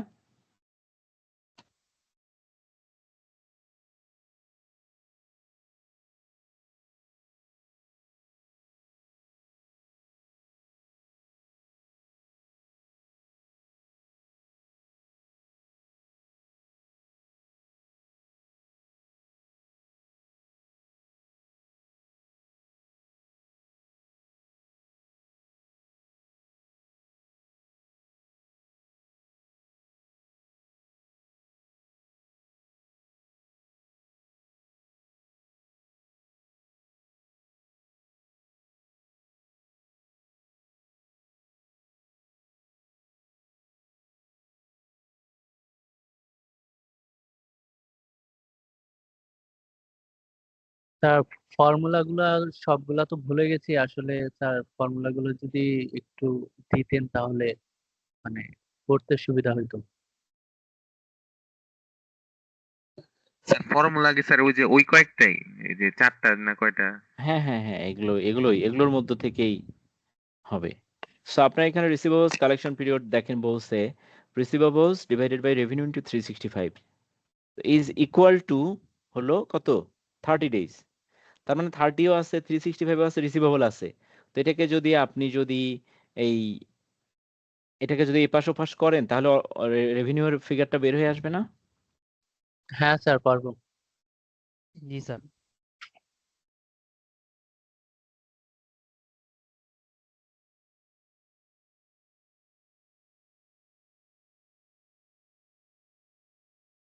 আচ্ছা বলি আপনাদেরকে, এই যে দেখেন receivable collection period is equal to receivables divided by revenues into 365, right? তো এটা হলো 30 ডেজ বলছে, ইজ ইকুয়াল টু রিসিভেবলস হলো 90,000 ডিভাইডেড বাই রেভিনিউস ইন্টু 365। হ্যাঁ, তারপরে এটাকে যদি আমরা করি 90,000 into 365 divided by revenue is equal to 30। তো রেভিনিউটাকে যেটা ওটাকে ডিনোমিনেটর থাকে এটা সমান সমানের এ পাশে আসলে কি হয়, এই পাশের ফিগারটার সাথে বা এই পাশের আইটেমটার সাথে মাল্টিপ্লাই হয়ে যায়, রাইট? এগুলো তো ক্লাস 8-এ আমরা পড়েছি ছোটবেলায়। সো এই পাশে নিয়ে আসলাম, নিয়ে এসে এখন যদি 30-কে এই পাশে নিয়ে আসি সমান সমানের এ পাশে, তাহলে এই দুটা 90,000 ইন্টু 365 হয় হলো 32 মিলিয়ন। সো সেটাকে আপনি এই যে এই দুটা মাল্টিপ্লাই করলাম, এখানে এসে কি হলো দেখেন 90,000 ইন্টু 365 আর এই যে 30 এই পাশে এসে ডিভাইডেড বাই 30 হয়ে যাবে, কারণ এই পাশে যেটা আপনার মাল্টিপ্লাইড ছিল এই পাশে আসলে সমান সমান পার হলে ওটা ডিভাইডেড হয়ে যায়, ওটা ডিনোমিনেটর হয়ে যায়। সো তার মানে রেভিনিউ ইজ ইকুয়াল টু 1095। এটা কারো বুঝতে সমস্যা হয়েছে এইটুকু? না নো স্যার। স্যার। রাইট, এটা ভেরি ইজি, এটা বোঝা গেছে। আচ্ছা এখন আমরা একটা জিনিসে আসি, রেভিনিউ বের হলো, রাইট? রিসিভেবল আছে আপনার, রেভিনিউ বের হলো। এখন আপনার তো ইনভেন্টরি বের করতে হবে আর পেয়েবলস বের করতে হবে। যেহেতু রেভিনিউ আছে তো এখান থেকেই পেয়েবলের দিকে যেতে হবে। তো পেয়েবলের দিকে যেতে গেলে আপনাকে কি বের করতে হবে? পেয়েবল তো আপনাকে বের করতে গেলে আপনার পেয়েবলের যে সূত্রটা কি আছে, পেয়েবলস ডিভাইডেড বাই পারচেজেস ইন্টু 365, আর এইটা সমান সমান 40 ডেজ আছে, 40 ডেজ, রাইট? তো পেয়েবলস ডিভাইডেড বাই পারচেজেস আপনি বের করবেন পেয়েবলস, তার মানে আপনার 365 আছে ইজ ইকুয়াল টু 40ও আছে, কিন্তু পারচেজের ফিগারটা আপনার দরকার, তাই না? কারণ এই দুটার যে কোনো একটা তো আপনার হাতে লাগবে, আপনাকে তো পেয়েবলস বের করতে হবে, তো পারচেজটা বের করতে হবে। তো পারচেজটা বের করা ইজি, আমি দেখাই আপনাদেরকে। আপনি রেভিনিউ পাইছেন না? রেভিনিউ কত এটা তো আমরা জানতে পেরেছি, রাইট? হ্যালো, জি স্যার, রেভিনিউ জি স্যার। 10,95,000। 10095 আমরা পেয়েছি। এখানে প্রবলেম যেটা ছিল সেখানে একটা জিনিস বলা ছিল, gross profit margin 25%, what does it mean? মানে স্যার এটা মোট সেলস এর আর 25% হচ্ছে গ্রস প্রফিট। রাইট, সেলস যদি 100 টাকা হয় তার 25 টাকা গ্রস প্রফিট আর 75 টাকা হলো কস্ট অফ সেলস, রাইট? জি স্যার। আচ্ছা ওকে, তাহলে আমরা সেটাই যদি বুঝি, তার মানে এই যে 1095 হলো আপনার রেভিনিউ, রাইট? তার প্রফিট মার্জিন হবে হলো 25% আর বাকিটা কস্ট অফ সেলস। আচ্ছা এখন পারচেজ আপনি কিভাবে বের করবেন? কস্ট অফ সেলস পেলেন, কস্ট অফ সেলস তো আর পারচেজ না। না স্যার। সেটা কিভাবে বের করবেন? আমরা কস্ট অ্যাকাউন্টিং এর একটা প্রসেস আমি আপনাদেরকে দেখাই আর কি। জিনিসটা এইভাবে শুরু হয়, ধরেন কোনো একটা জিনিসের প্রোডাকশন প্রসেসে যদি এটা if it is a manufacturing company, production প্রসেসটা এইভাবে হয়, ওপেনিং র ম্যাটেরিয়ালস, সেটার সাথে যোগ হয় ডিউরিং দ্য পিরিয়ড আপনি কত পারচেস করেছেন, র মেটেরিয়ালস পারচেস করছেন, এই দুটা যোগ হয়। যোগ হয়ে আপনার যেটা হয়, ধরলাম ওপেনিং র মেটেরিয়ালস আছে আপনার 1 লাখ টাকা, আর purchase during the period 5 lakh. তার মানে আপনার হাতে অ্যাভেইলেবল র মেটেরিয়ালস কত আছে? 6 লাখ টাকার। তো আপনি সারা বছর যেটা ইউটিলাইজ করবেন, ধরলাম আপনি সারা বছরে আপনি 4,50,000 টাকা র মেটেরিয়ালস ব্যবহার করলেন, তাহলে আপনার ক্লোজিং র মেটেরিয়ালস কতটুকু হবে? হুম 1,50,000 টাকার। 50 কিভাবে? স্যার ওই যে ওপেনিং আর প্লাস পারচেস থেকে, মানে প্লাস ওইটা হলো পারচেস টোটাল মাইনাস মাইনাস যেটা হচ্ছে ইউজ এই যে করছি সেটা ইউজ বাদ, করছি। সেটা।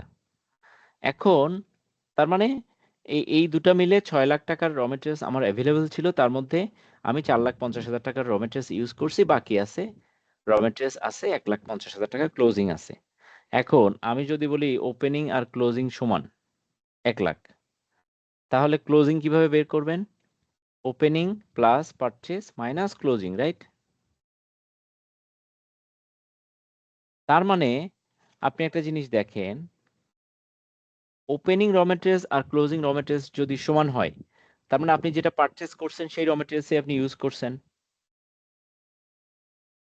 ঠিক কিনা? হ্যাঁ হ্যাঁ স্যার। কারণ যেহেতু আপনার ওপেনিং এবং ক্লোজিং সমান, তার মানে আপনি ডিউরিং দ্য পিরিয়ডে যা পারচেস করছেন সেই র মেটেরিয়ালসে আপনি ইউজ করছেন। এটা হলো র মেটেরিয়ালস ইউজ করলাম। এখন বছরের শুরুতে কিছু ওয়ার্কিং প্রোগ্রেস ইনভেন্টরি থাকে, যে কিছু ইনভেন্টরি অর্ধেক কাজ শেষ হয়েছিল, হওয়ার পরে বছর শেষ হয়ে গেছে, নতুন বছর শুরু হয়ে গেছে। তার মানে কোনো একটা ব্যাচ ধরেন ডিসেম্বরের 15 তারিখে শুরু হয়েছে, এটা শেষ হয়েছে জানুয়ারির 15 তারিখে গিয়ে, 1 মাস ধরে প্রোডাকশন চলে একটা batch, let's say for example. তো তার মানে এই যে ওয়ার্কিং প্রোগ্রেস ইনভেন্টরি, সেটার ধরেন একটা ওপেনিং ব্যালেন্স ছিল, হুইচ ইজ লেটস সে আপনার ধরলাম 3 লাখ টাকা। হ্যাঁ, তো র মেটেরিয়ালস ইউজড ইন প্রোডাকশন কত? এই যে র মেটেরিয়ালস ইউজড ইন প্রোডাকশন, এই যে দেখেন এই 5 লাখ টাকা এটা। তারপরে ধরলাম অন্যান্য ওভারহেড, মানে প্রোডাকশন ওভারহেড আরো লাগে, ধরলাম আরো 10 লাখ টাকা, আরো 3 লাখ টাকা। সো তার মানে ডিউরিং দ্য পিরিয়ডে আপনার র মেটেরিয়ালস ইউজ করলেন এবং প্রোডাকশন কস্ট ইনকার করলেন 8 লাখ টাকার, এবং আপনার closing raw materials closing working progress আমি যদি বলি লেটস সে 4 লাখ টাকার, তাহলে আপনার কস্ট অফ প্রোডাকশন কত হবে বলেন? কস্ট অফ প্রোডাকশন হবে opening working progress plus raw materials used in production plus আপনার other overhead minus closing working progress. তার মানে আপনার কস্ট অফ প্রোডাকশন হবে 7 লাখ টাকার। এটা ক্লিয়ার এই পর্যন্ত আপনাদের? হ্যাঁ জি স্যার। স্যার। গুড। সো আমরা র মেটেরিয়ালস এর পার্টটা দেখলাম, প্রোডাকশন প্রসেসের পার্টটা দেখলাম। এই যে প্রোডাকশনটা হলো এটা কি? Finish goods, right? হ্যাঁ স্যার। এখন ফিনিশ গুডস আপনি ডিউরিং দ্য পিরিয়ডে বানালেন 7 লাখ টাকার। আচ্ছা, এখন দেখি ওপেনিং ফিনিশ গুডস ছিল ধরলাম 2 লাখ টাকার, আর এই বছরে আপনি প্রোডাকশন করছেন 7 লাখ টাকা। তার মানে গুডস অ্যাভেলেবল ফর সেল কত? 9 লাখ টাকার, ঠিক না? হ্যাঁ স্যার। আচ্ছা, আপনার যদি ক্লোজিং ফিনিশ গুডস যদি 2 লাখ টাকার হয়, তাহলে আপনার কস্ট অফ সেলস কত? Opening plus 7 lakh sir. Production minus closing. হ্যাঁ, জিনিসটা ফিগারগুলো খুবই ইজি, বাট আমি আপনাদেরকে শো করতে চেয়েছি হাউ ডাজ ইট ওয়ার্ক, মানে এটার ফ্লোটা কোন দিক দিয়ে আসে। এইখান থেকে এই পর্যন্ত আসে, ঠিক আছে? এখন যেহেতু আচ্ছা এই পর্যন্ত আপনারা বুঝতে পেরেছেন কিনা এই পুরো প্রসেসটা? জি স্যার। বুঝতে পেরেছেন সবাই? এটা যদি হয়, এখন এখানে আমি বলি, এখানে আমি কেন বলেছি cost of sales is equal to purchase? যেহেতু এখানে আর কোনো ইনভেন্টরি বা আর কোনো কিছুর কথা এখানে প্রবলেমে বলা নাই, শুধুমাত্র বলা হয়েছে ইনভেন্টরির কথা। সো আমরা এত ক্রিটিক্যালিটিতে যাব না, আমরা ধরে নিব ইটস আ, আর এটা তো বলেই দিচ্ছে এটা একটা রিটেল অপারেশন, এটা ম্যানুফ্যাকচারিং না। রিটেল অপারেশন মানে ফিনিশ গুডস কিনে ফিনিশ গুডস বিক্রি করে। তার মানে তার ক্ষেত্রে শুধু এইটুকু, এই যে এইটুকু। আর এখানে এটা প্রোডাকশন না, এটা হলো পারচেজেস। তো ওপেনিং ফিনিশ গুডস তার যদি এটা হয়, সে পারচেজ ডিউরিং দ্য পিরিয়ড, এটা ধরেন ওপেনিং ফিনিশ গুডস তার ছিল লেটস সে 1 লাখ টাকা। হ্যাঁ, তার পারচেজ ছিল ধরলাম ডিউরিং দ্য পিরিয়ডে 5 লাখ টাকা। ক্লোজিং ফিনিশ গুডসও যদি 1 লাখ টাকা হয়, তাহলে তার কস্ট অফ সেলস কত হবে? 5 লাখ টাকা, তাই না? তার মানে তার পারচেজ এবং তার কস্ট অফ সেলস দুটাই কিন্তু সমান, তাই না? জি স্যার। So, যেহেতু এই অঙ্কে বলা হয়েছে ইনভেন্টরির ওপেনিং এবং ক্লোজিং ব্যালেন্স সমান, তার মানে সে ডিউরিং দ্য পিরিয়ডে যা পারচেজ করছে সেটাই সে বিক্রি করেছে। তাই যদি হয় তাহলে কস্ট অফ সেলস যদি 8,21,250 মানে revenue minus profit margin, GP margin, তার মানে যেটা কস্ট অফ সেলস এটাই পারচেজ। হুম, হ্যাঁ স্যার। জি স্যার। ওকে। তাহলে এখানে যদি আমরা এখন এই সূত্রটা দেখি যে payables payment period, payables divided by purchases into 365। So আমরা এখন দেখি payables payment period is equal to 40 ছিল কিন্তু ভ্যালু, এই যে 40 ডেজ ছিল, 40 ডেজ।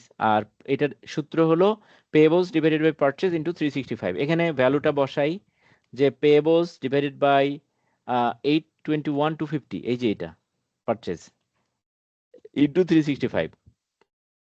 এটাকে যদি এই পাশে নিয়ে আসি আর 40কে এই পাশে নিয়ে গেলাম, ওকে।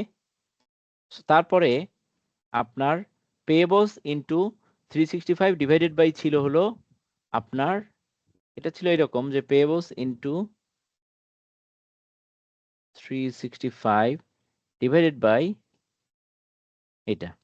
তার মানে আমি যেটা ডিনোমিনেটর ছিল 8,21,250, এটা সমান সমানের উপাশে নিয়ে গেলে ওই পাশের যে ভ্যালুটা থাকবে তার সাথে মাল্টিপ্লাই হয়, এটা হয়ে গেল, রাইট?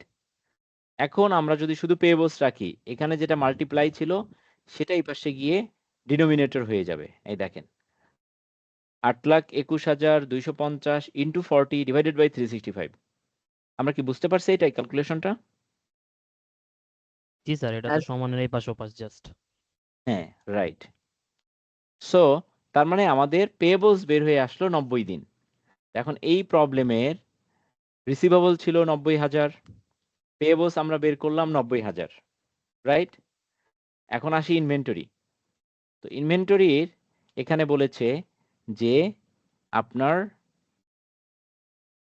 ইনভেন্টরি বলেছে কোথায় গেল, রেট অফ ইনভেন্টরি টার্নওভার হলো 18 টাইমস। এই যে ইনভেন্টরি টার্নওভার রেশিও, পিরিয়ড বলে নাই কিন্তু, রেট বলছে, তার মানে ratio. Cost of sales divided by inventory, তার মানে ইনভেন্টরি 18 টাইমস মানে কি, যে এই ইনভেন্টরি 18 দিয়ে মাল্টিপ্লাই করলে কস্ট অফ সেলস এর সমান হয়। তার মানে আমরা এখানে দেখি যে rate of inventory turnover is equal to cost of sales divided by inventory. এটা ছিল 18 is equal to cost of sales কিন্তু আছে 8,21,250 ডিভাইডেড বাই ইনভেন্টরি। সো আমরা যদি এটাকে এই পাশে নিয়ে আসি, 18কে এই পাশে নিয়ে যাই, তাহলে 18 ইন্টু এই যে দেখেন 8,21,250 ইন্টু 18 আর ইনভেন্টরি পাশে চলে গেল। তার মানে ইনভেন্টরি ইজ ইকুয়াল টু 45,625। আমরা ইনভেন্টরি পেলাম রিসিভেবল পেলাম, অ্যাসেট সাইডে দুইটা পেলাম। অ্যাসেট সাইডে বাকি থাকতেছে কি? Cash, right? Cash and cash equivalents. আর লাইবিলিটি সাইডের পেয়েবলও আমরা পেয়ে গেছি। তো হয়ে গেল। এখন আমরা জানি এখানে প্রবলেমে একটা জিনিস বলছে যে কারেন্ট রেশিও 2:3 ইন্টু 2.3:1 মানে কি? মানে কি এটা বলেন তো, এটা এক্সপ্লেইন করেন তো। 1 স্যার 1 টাকা টাকা চলতে দায় হলে 2 টাকা 30 পয়সা হচ্ছে আমার সম্পদ, চলতি সম্পদ, সম্পদ। চলতি সম্পদ। 1 টাকা আমার যদি কারেন্ট লায়াবিলিটি হয়, তাহলে আমার কারেন্ট অ্যাসেট হবে 2 টাকা 30 পয়সা। তো কারেন্ট লায়াবিলিটি আপনি পেয়ে গেছেন না, ট্রেড পেয়েবল? হ্যাঁ, হ্যালো, ট্রেড পেয়েবল পাইছেন না জি এই স্যার, প্রবলেমের? জি স্যার। কত? 90,000। 90,000। তাহলে টোটাল অ্যাসেট কত, মানে কারেন্ট অ্যাসেট কত? 90,000 ইন্টু 2.3, তাই হয় না? জি স্যার। জি স্যার। তো 90,000 ইন্টু 2.3 যদি আমরা ধরি, তাহলে এটা হয়, দেখেন, 2,07,000। আচ্ছা, তো এটা হলো কারেন্ট অ্যাসেট। কারেন্ট অ্যাসেটের মধ্যে আছে current account receivable, inventory and cash equivalents. এখন ক্যাশ অ্যান্ড ক্যাশ ইকুইভ্যালেন্টস হলো কত, এটা হলো জানা দরকার। তাহলে কারেন্ট অ্যাসেট হলো 2,07,000, সেখান থেকে যদি আমি মাইনাস করি এই যে ইনভেন্টরি মাইনাস রিসিভেবল, বাকিটা তো cash, right?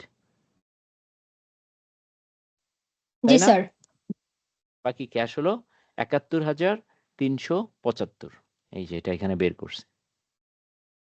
Total current asset থেকে আপনার ইনভেন্টরি অ্যান্ড রিসিভেবল বাদ দিচ্ছি, কারণ কারেন্ট অ্যাসেটটার মধ্যে 2,07,000, এর মধ্যেই 45,625 আছে ইনভেন্টরি, এর মধ্যেই রিসিভেবল 90,000 আছে, এর মধ্যেই ক্যাশ 71,375 আছে। এই তিনটা যোগ করলে, এই তিনটা দেখেন, এই তিনটা যোগ করলে 2,07,000 হয়। ক্লিয়ার? হ্যাঁ স্যার, ক্লিয়ার। আরেকটু যদি বলতেন এটা ক্যাশটা। কোন ক্যাশটা? আচ্ছা, এখন বলি। এই প্রবলেমে দেখেন কি বলা আছে, কারেন্ট রেশিও বলা আছে 2:3, 2.3:1, রাইট? তো এটা দিয়ে কি বোঝায়? কারেন্ট রেশিও যদি 2.3:1 হয়, এটা এটা কিভাবে বের হয়? এটা হলো current assets divided by current liabilities. তো কারেন্ট অ্যাসেট যদি 2 টাকা 30 পয়সা হয়, কারেন্ট লায়াবিলিটিস 1 টাকা, অথবা কারেন্ট লায়াবিলিটিস যদি 1 টাকা হয়, তাহলে কারেন্ট অ্যাসেট 2 টাকা 30 পয়সা। এখন কারেন্ট লায়াবিলিটিস আমাদের এখানে বের হইছে 90,000। এই যে পেয়েবলস 90,000 আমরা বের করলাম এখানে। তার মানে পেয়েবলস যদি 90,000 হয়, সেটাই হলো আমাদের একমাত্র কারেন্ট লায়াবিলিটি। তাহলে কারেন্ট অ্যাসেট কত হবে? 90,000 ইন্টু 2.3 হবে না? হুম, বুঝতে পারছেন? জি স্যার। সো এটা যদি হয়, তো কারেন্ট অ্যাসেটের মধ্যে ইনভেন্টরি আছে, রিসিভেবল আছে, আর ক্যাশ আছে। তো এই যে 90,000 এর সাথে 2.3 মাল্টিপ্লাই করলে হয় 2,07,000, সেখান থেকে আপনি ইনভেন্টরি আর রিসিভেবল বাদ দিবেন, দিলেই আপনার ক্যাশ অ্যান্ড ক্যাশ ইকুইভ্যালেন্সটা চলে আসে। ক্লিয়ার? সো এখন প্রশ্ন হলো যে পরীক্ষায় এত বড় প্রশ্ন দিয়ে কি একটা এমসিকিউ করতে বলবে? না, এরকম প্রশ্ন যদি আসে সেগুলো হবে সিনারিও বেসড কোশ্চেন। তখন ওই একটা থেকেই আপনার হয়তো 5-6টা এমসিকিউ থাকবে। সো তখন ওই যে 5-6টা এমসিকিউ এর অ্যান্সার দিতে হবে এখান থেকে।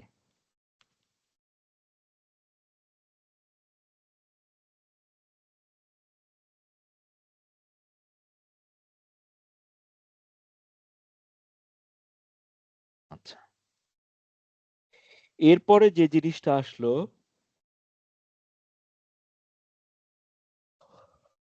এটা হলো ক্যাশ অপারেটিং সাইকেল।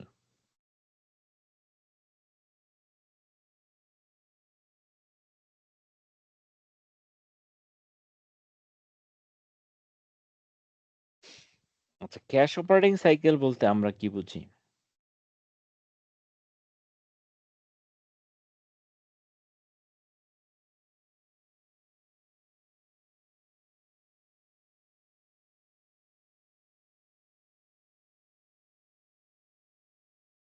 হুম, কে বলতে পারবেন?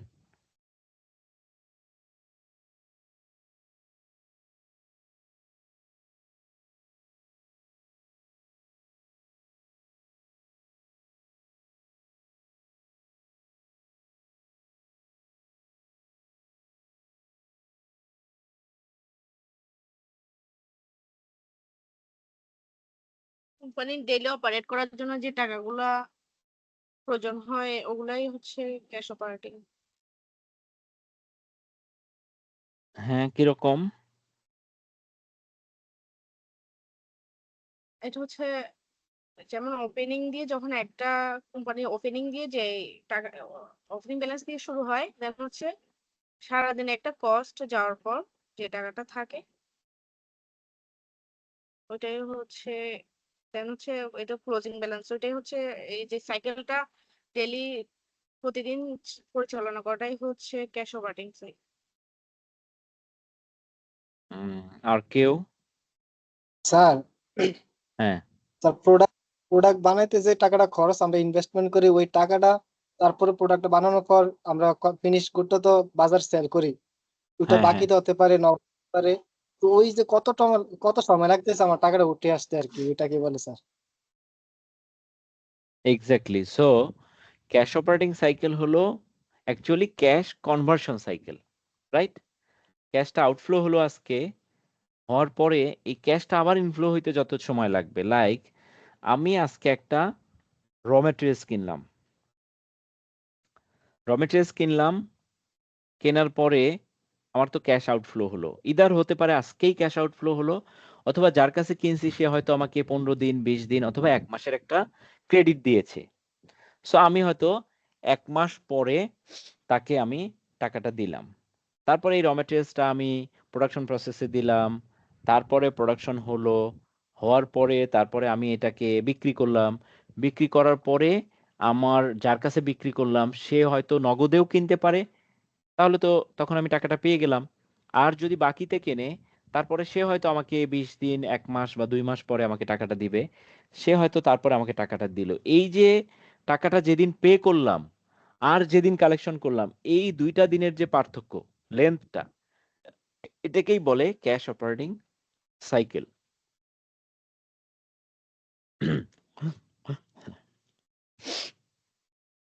বুঝতে পারছেন?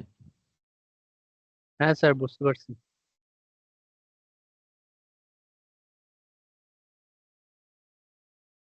সো আমরা যদি একটা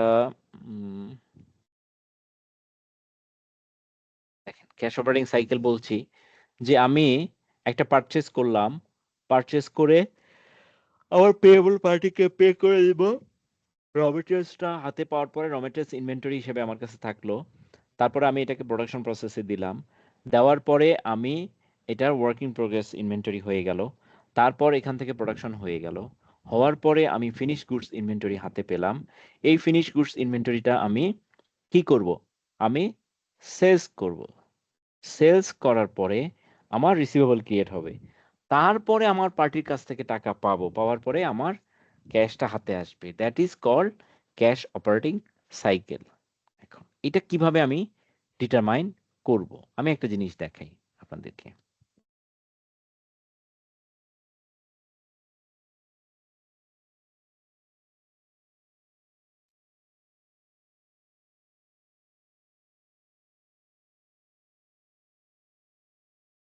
ধরেন আমি একটা প্রোডাক্ট কিনেছি জানুয়ারির 1 তারিখে, ওকে?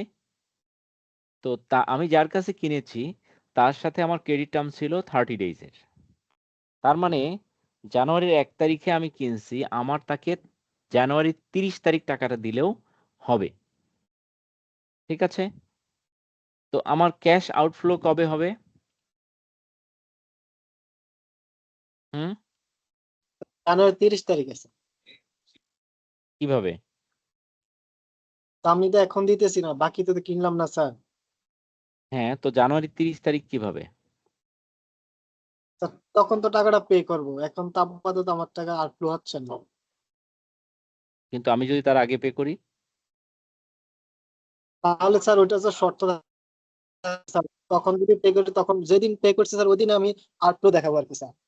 এটা তো স্যার এক্স্যাক্টলি নগদ বেসিসে রাইট। সো তার মানে আমি ধরে নিচ্ছি যে সে আমাকে 30 দিনের ক্রেডিট দিচ্ছে, জানুয়ারির 1 তারিখে আমি প্রোডাক্টটা হাতে পাইছি জানুয়ারির 1 তারিখে, কিন্তু আমি তাকে পে করব জানুয়ারির 30 তারিখে গিয়ে, রাইট?